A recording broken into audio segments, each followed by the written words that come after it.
Hey everyone, welcome back to Navajo Tea Time. Today we are talking about kid-friendly books. So it's like books where the topic probably shouldn't be for kids, but it's been either dumbed down or cutified for children. Those are her words. Chibied? You know what a chibi is? No. So Kelsey and I, we compiled some books that we have that are either political or related to horror or I guess other kid-friendly things.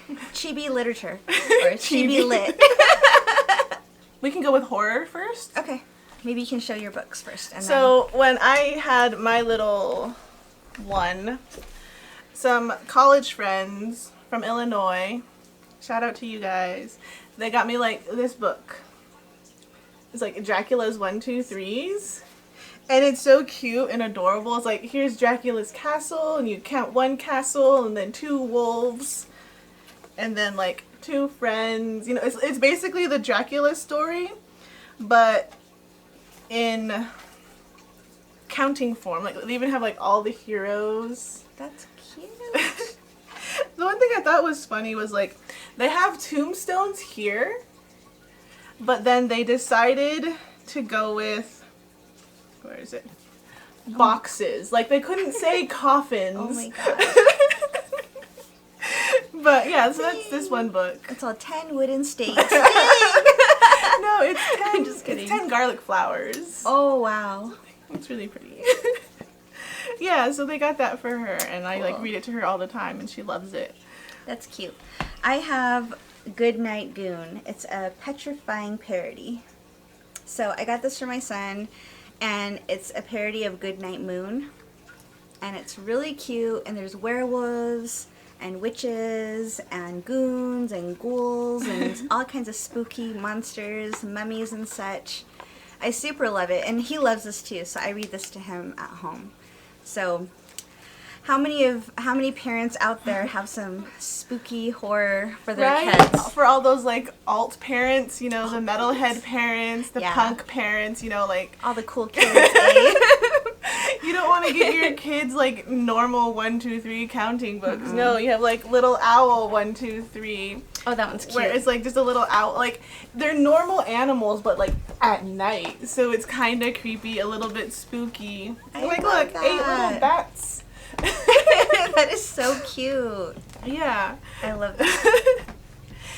I have like cutesy but interesting books. I have this one. It's Alice in Wonderland, art by Alison Oliver, and it's a Little Master Carol book. Super cute, and it's basically shapes and colors. What'd you call them? Sight words? Yeah, so this is mostly focused on sight words. So you're teaching kids their vocabulary with, you know, beautiful art. I super love this book because Alice in Wonderland is one of my favorite stories. Same. That's why we have tea parties. Absolutely.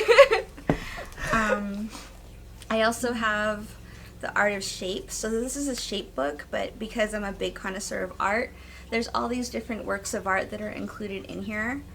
And see if you can see it. It's kind of blown out. Yeah, the colors are really crazy. But my son loves to like look at the shapes, identify them, and then find them within the art piece. And this one's his favorite. I love it because he calls this rhombus. Rhombus. Yeah, he always says rhombus, and I'm like, cool. Yeah, there is the shape that's a rhombus. It's like a triangle, but it's like a diamond. Yeah, it's really cool. So this is one of my favorite books for my son. Here's another one. I got this one in Toronto during our last trip. I went to the AOG, and this is awesome because Andy Warhol is one of my favorite artists, and so it has his works of art, but under here there's quotes from Andy. So there's sight words, art, and then quotes from Andy Warhol, and I super love them. And then in the back there's all the different works of art in their original form, along with information about the piece when it was created. So I love this book, and I read this to my son every night. Yeah, so those are just kind of like the things of like where you take like something for a kid, or not something for a kid, like topics and themes that may seem a little too adult for a kid, but then they just get like chibified and like turned into little kid versions. Yeah. And I like books that also kind of create some sort of social awareness, I guess. Mm-hmm. And so this book here, this is called B-Boy Buzz by Bell Hooks. WGS major, of course. But this one's cool because, like, for example, it reads, all boy, hug me close, don't let me go. All boy, big open heart, sweet mind. And the words of this book are just, they're really beautiful. Like, all think and dream all the time, alone with myself, all ready for the world to see and play. And it's a really active book because the boy is, and I love this book because the boy is a brown boy, like my son.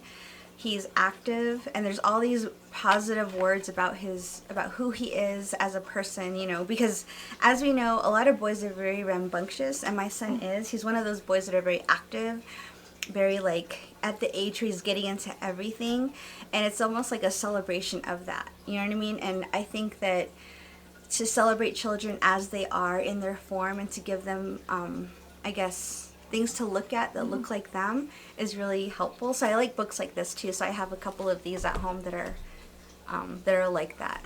Yeah. So. One thing that we do with, like, Frankie, like, with, when she was little, she really hated me reading to her. Like, when she was a baby, people were like, oh, read to your child or whatever. And, like, I got so much crap because I wouldn't read to her. They're like, how come you don't read to her? I'm like, because when I try, she literally puts her hand up and goes, like, she did that to me all the time. Every time I tried to read to her or sing to her with lullabies or anything, she would just be like, nope. So she'd just put her hand on my mouth and, like, try and shut it. I'm like, okay, child. So what we started to do to get her, like, interested, I guess, in, like, the nursery rhymes, we would, like, screamo them, like, really? We go like, A, B, C, D, and it just made her laugh so much, and she, like, actually listened and learned them. I love it. So now when she's at school or when she's singing different songs, she'll do that herself. I love it. Because, you know, yeah. And then, like, of course, me and Gurdon, when she was growing up, she'd, like, watch Corpse Bride and Nightmare Before Christmas and Paranorman and Frankenweenie. And so that's part of her core self and interests. And she always loves getting, like, little skeletons for Halloween. And so she gets, like, a skeleton animal every year. So whenever she's, like, 18 or whatever, she'll have, like, 18 skeleton animals. Oh, my goodness. Wow. I love that. Dang, I just remembered. I forgot to bring...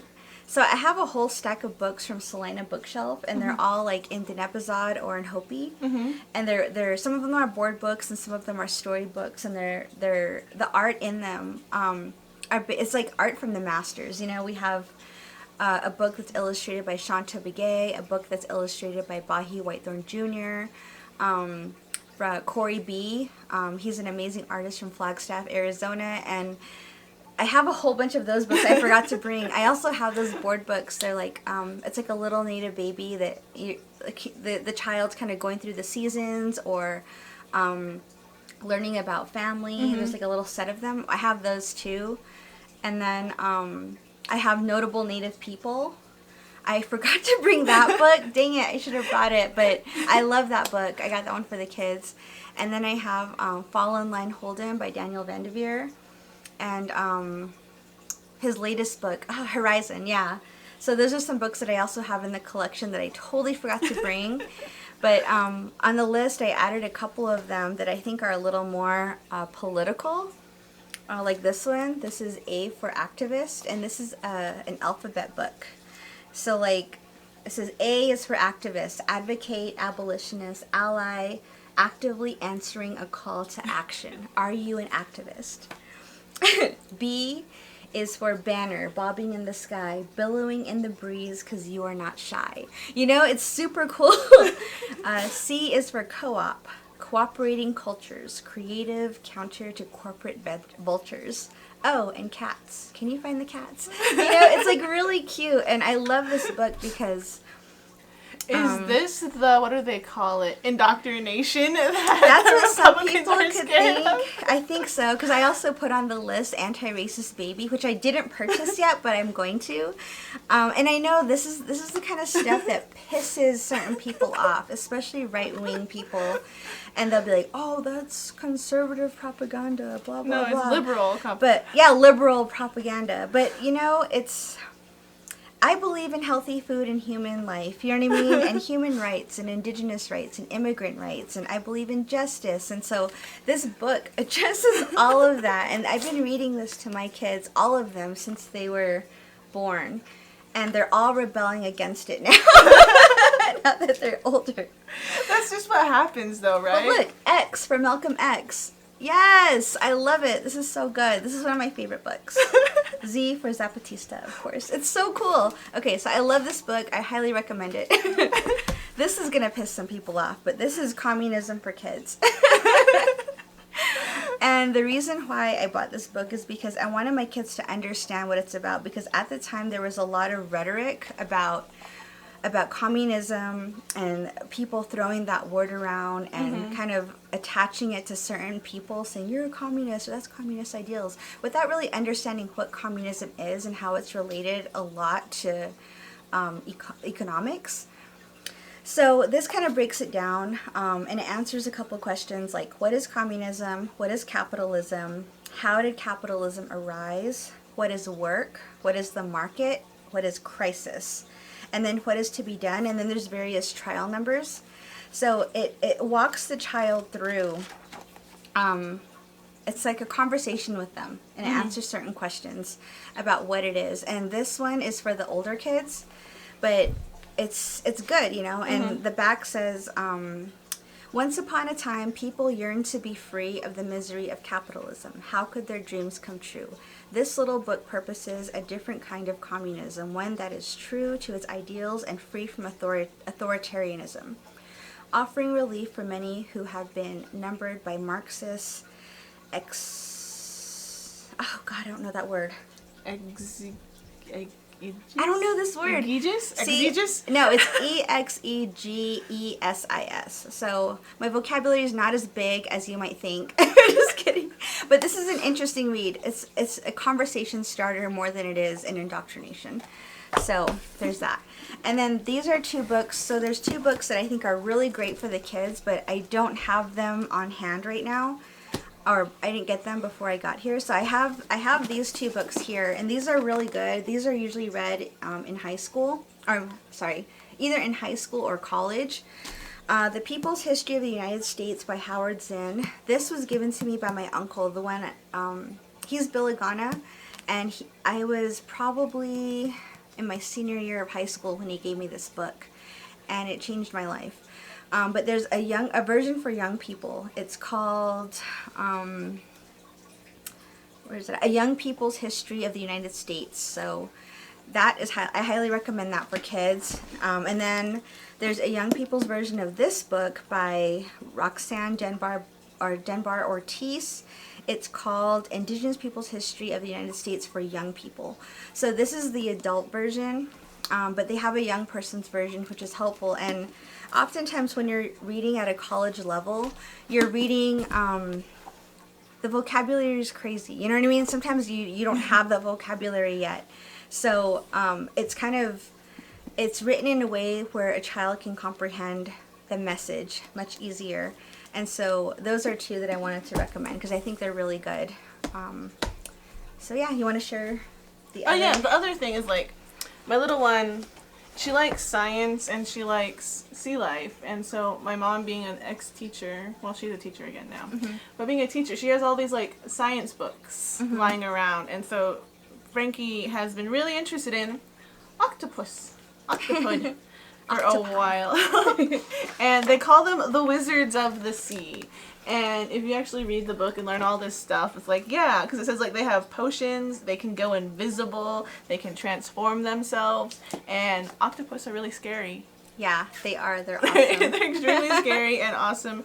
And so I just find it funny that like, when we say go pick a story, she's like, I want to learn about octopus. I'm like, okay, that's really weird, but if you want to learn about deep sea creatures, go ahead and do it. I know, my son's really obsessed with sharks right now, and I didn't bring any shark books either. I kind of I had my husband gather these books that I wrote down on the list, but these are the ones I just thought of at the top of my head. But we do have a pretty extensive library for kids at our house. The same here, because like my mom's like I said, my mom's a teacher, so there's she's like, books everywhere here. I can see them.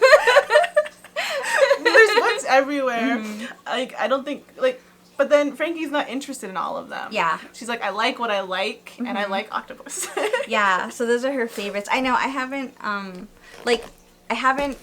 read these to my youngest son yet, because he's just not there. He's 4, so we're still at the board book phase. He hasn't even entered kindergarten yet, but his favorite book right now is Andyland.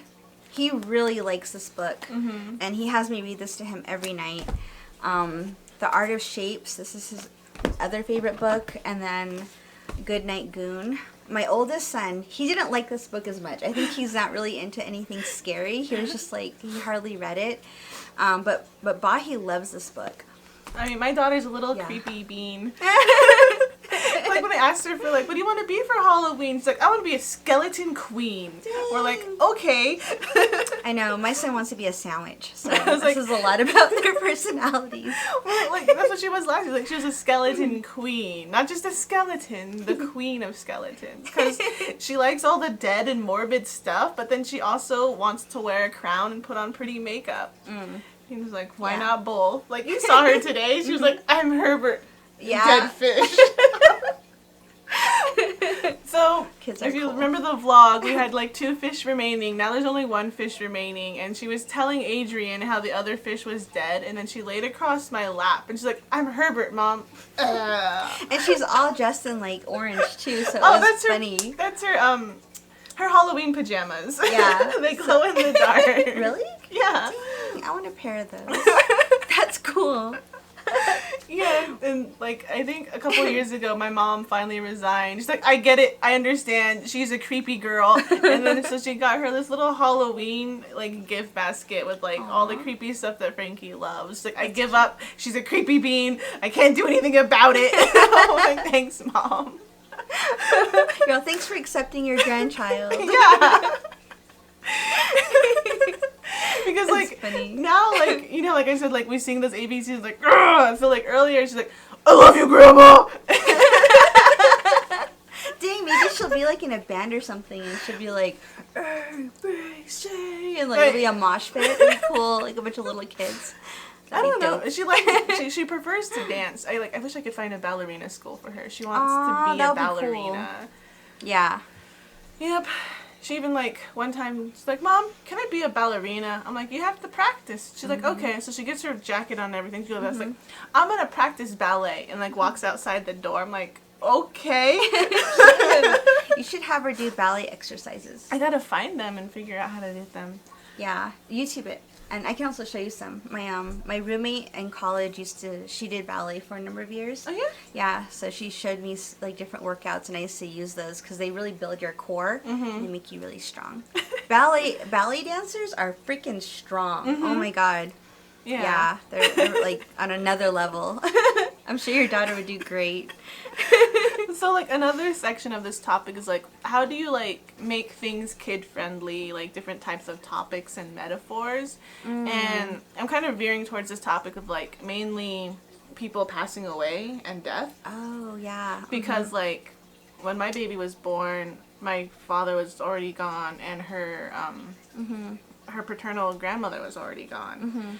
And then, like since then, different people have passed on, and you have to talk to them about it. You can't just ignore it and everything. So this past year, when my sister's husband and her father passed away, we really had to like sit down and talk to her and tell her what was going on. Or like especially like when an animal passes away, because like we've tried having pets and sometimes they just die.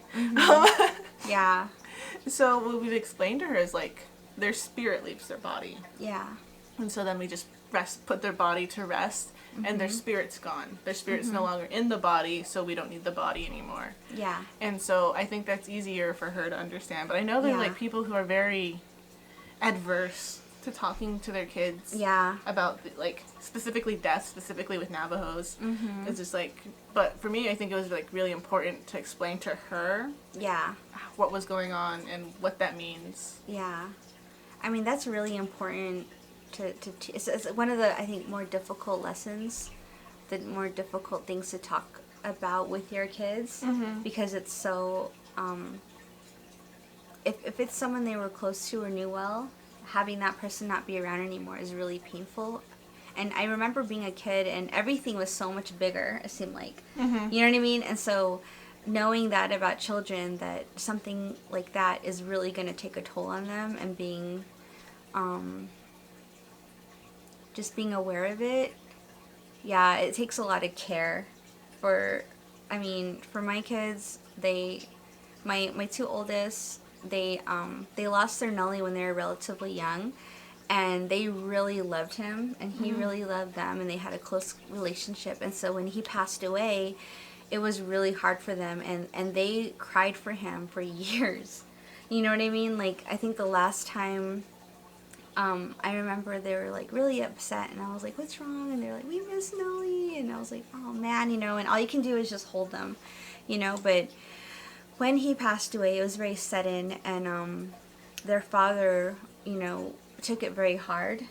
And so it was a very painful thing that they all went through together. And I know that they miss him, and I know that like he would come to me in dreams to visit them. And so it's kind of hard to, like, share that with them, because I don't want to complicate things so much, but I also want to be transparent about them too. So the way you explained it about the soul leaving the body is kind of how I explained it to them too, because I think it's the easiest way for them to understand. You know what I mean? And then we can talk more about, you know, what that means later, the afterlife, or what we think about the afterlife, what we don't know later when they're a little older. Like, now we can have those conversations that they're like 12 and 14. But when they were much younger, I just had to be very simple about it, and it was very sad for them, because just knowing that they weren't going to see him again was very hard for them. And then, like with animals, we had our first big loss in our family just a couple weeks ago. Oh no. Yeah, our dog Chancho I think he got rabies, because we live in a mountainous area, and a couple nights they were off their leashes, and they're like just running around causing a ruckus, but I know they probably went into the forest, and I think he came in contact with a wild animal, because he started to, so we went home for and none of this is in the vlog, but this is one of the hard, and like you look at the vlog that you probably saw, the Western Navajo Fair vlog, and it's, none of that's in there, but there was a lot of pain that wasn't documented, because that's private, you know what I mean? Yeah. But what happened was, he started to act aggressive, very out of character, and we're like, what the heck is going on? So we put him in his cage, and I remember we were looking at it, and he was like barking, he was barking at people like in an aggressive way that he never did before, and we're looking at him, and he looked different, and I'm like, what the heck is going on? And my dad was like, you know, I think your dog has rabies. And they were like, has he gotten his vaccinations and all that? And I'm like, yeah, like we took care of it this summer. He has like the tag and everything, you know what I mean? It's documented. He had the distemper shots and rabies shots and all the other like dog stuff, like for fleas and ticks. So I was like, this is very weird, you know, but he was acting different, and we noticed that he started to kind of like drool more and foam more, and so I think it probably had happened maybe like a week or two before we went out there, because his temperament had changed while we were there. And it was like, oh man, and my dad was like, he was worried about it. Well, this is really messed up, but he bit my sister. Oh no. Yeah, and it wasn't really bad, but it was very out of character, because he'd never bit anyone before. And she got mad, and she was just like, I'm gonna kill your dog. And I'm like, what the heck? My dad's very protective of his kids, so when I was growing up, if a dog ever bit a person, or bit a kid especially, then they would like kill the animal. There's no, like, when you're an animal like a dog, you don't get away with that. And so I was like, dang it, well, he didn't bite a child, he bought my sister, who's a grown adult. and he didn't do it really hard, but it did tear her pants, and so it was like cause for concern.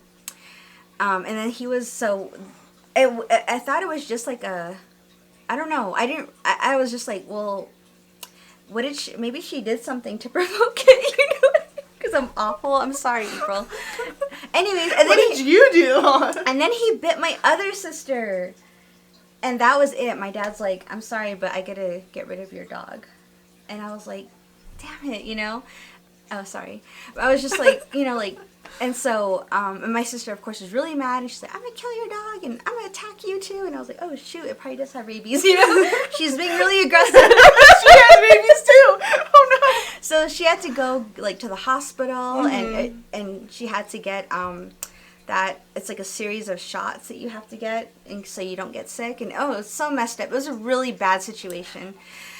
Anyways, so my dad loaded the dog up, and that's when he noticed that he was like kind of foaming, and I was like, man. And so he loaded the dog up, and I was really sad, but I know that this is not something I can argue my way out of or intervene. I know the principles behind it. I know what it means, and it's something I've experienced in the past, like with other animals, like, you know, anyways. So he took the dog, and he came back. We were all in the living room, and he said that the dog was very, like, just being playful and happy, and he's like wagging his tail, and he let him out of the cage, and the dog just like snapped him and started barking at him like he didn't know him.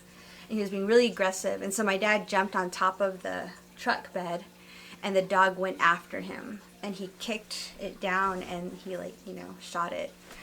Oh my God. And he said it was emotional. You know, it's hard to kill an animal that you love. And so he shot it, and then he, you know, he took care of it, and he went and he put him under a rock. And he said that he was just, like, really upset, you know what I mean? Because my dad has a really big heart, and he was just like, man, like, that was difficult. But he was like, yeah, he was, like, foaming at the mouth, and that wasn't him. He's like, I'm pretty sure your dog had rabies. So when my sister went to the hospital, they were like, how do you know that the dog had rabies? And she was like, well, because she texted me, and she was all like, did your dog have its shots? And I was like, yes, it did. And they were saying, well, we can't tell if the dog actually had it unless we do a blood sample. And I'm like, I don't know where the body is, you know what I mean? And she's like, no, I'm just going to get the series of shots. I'm like, okay, I'm so sorry this happened. And I felt really bad, you know? I was like, so, like, yeah, I felt really, really bad. And my sisters are mad at me. They were, like, pissed. And I was like, dang it, this sucks, because it just threw off the whole happy dynamic, you know what I mean? And they were, like, really upset. And I was just like, you know, I was upset too, because we lost our dog. And my kids, you know, so my dad came back and he told everyone, and the kids didn't really react. But I was, like, crying because it hurt. And I told the kids what happened. They were like, okay. But it wasn't until later it hit. Mm-hmm. And the kids were just, like, because we went up to the house when we got home, and, like, his doghouse was there, and it was like, you know, just, yeah, and oh God, we were just, like, crying, you know, we were so sad. And he was very beloved, you know, we knew him since he was a puppy, and we raised him up. We even did, like, birthday parties. So we really loved him, you know. And so yeah, it was really sad, and we were, like, heartbroken, but having to explain to the littlest kid about what happened, because now he's like, where's Chancho? When is he coming back? And we're just like, I was just like, because you can't just say he's gone. It's like, okay, but when are they coming back? Yeah, that's what he said. When is he coming back? And so I was like, I told my husband, can you, because for me it's still sad. So I was like, can you talk to him about that?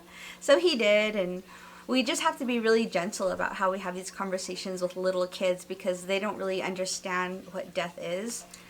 Because they don't have that, what's it called, like, permanence mindset yet. They don't have, like, that place permanence where like something's gone forever. They don't, like, what does that mean? Yeah, like, for little kids, something can just go out of sight, and to them they think it's gone forever. You know, that's like how babies think. Peekaboo. So. Yeah, so it's different. They don't have like the object permanence or something, so it's like hard for them to understand that concept. And like that was the same way like when Morticia passed a couple years ago, like a year ago, almost. Yes, a year ago. I have a memorial for her. She's my first kid. And yeah, we had her when she was a kitten, so we've had her longer than we've had Frankie. So Frankie's known her entire life, and she passed away, and like a week or two after, she's like, "Where's Morticia?" I'm like, "She passed away. Remember, she's gone. We buried her." And it's like, "Oh, her soul left the body." I'm like, "Yep, her soul left her body." I miss her, you know, like. So I try to like sit down and like let her talk through her emotions, what she's feeling, what she's thinking, and that's one way I want to raise Frankie. Is like I want her to be able to express her emotions and not feel like she has to hide or suppress them, because like she's missing the cat. And she just needs to think through it again and then go through the motions. Even though it might be more difficult for me because it's my first baby. But, you know, letting her vent and talk about these things and being there for her and not getting upset because it's upsetting me. Because she's the little one. She needs someone to cry to. Yeah. Even if the emotions are hard for me to deal with too. Yeah. Yeah, so how do you guys talk about like really big subjects to your children, like little toddlers to like teenagers? How do you address things with them, or do you just like sweep it under the rug and that's for the therapist to deal with? I would like some guidance on that, because I feel like that's one thing I actually struggle with, and you know, some things I know how to handle and I know a lot about. Other things like this, I feel like I do struggle with it. And I do, like, the emotional maintenance of children, when it comes to topics that are very either taboo or just difficult to talk about in general. I guess I'm curious about how other parents have those conversations, or how they simplify, I guess, the message so that it's digestible or it's easy to understand by kids. So I would really appreciate that. And I think our viewers, we have a wide range of viewers too. So did you know the majority of people that watch Navajo Tea Time are men? No, I did not. Yeah, I was looking at our analytics last night. So all you strong Native men out there, just kidding, all of our male viewers, if you guys could weigh in on this, that would be awesome. Yeah, I also remember like, so this is just like, before goodbye, like I remember after my mom and dad got divorced, I was with my dad at the my Nelly's sheep camp, and I was like, "Dad, I want a sister," because I had two brothers already. Alright, I was like, "I want a sister," and like I was being like really direct with him. I was like, "Just you and dad, you and mom give me a sister," and then he like kind of explained kind of like how babies were born. He's like, "That's not gonna happen." God, I'm just kidding. He's like, so babies. This is like, he's like, I was like 7 or 8. Oh my gosh, really? Okay, yeah. Oh my god. Maybe I was a little bit younger than that. Maybe like 6 or 5, you know. And so he told me how babies were made, and then so I knew that information. And I'm like, okay, I guess you guys can't give me a sister. But I feel like sometimes you just gotta be like direct and just like he was really scientific about it. He wasn't all like weird. That's what medical professionals say to be. They always say that you should teach your child about like what they're like the anatomically correct terms for their body, so that they have that awareness. It's really good for kids. And having those conversations early about, you know, like if the kid asks. Yeah, if they ask, yeah. So I know I'm glad my kids haven't asked about that yet, because that's another thing. I'm just like, oh my gosh. Yeah, so he's just like, this is the procedure, this is how it happens. I'm like, fine, I guess I can't have a sister. Yeah, so parents out there, people who've had that conversation, and the outcome was good and positive and healthy. Or if you traumatized your kid. Let us know, because I'm really curious about all of that too. Because, yeah, I mean, they say it takes a village, right, to raise a child, meaning it takes a lot of people, a community. So I think there's a lot of people in the YouTube space that probably have some really good information that they could share with us. Yeah. All right, so go ahead. All right, thank you guys.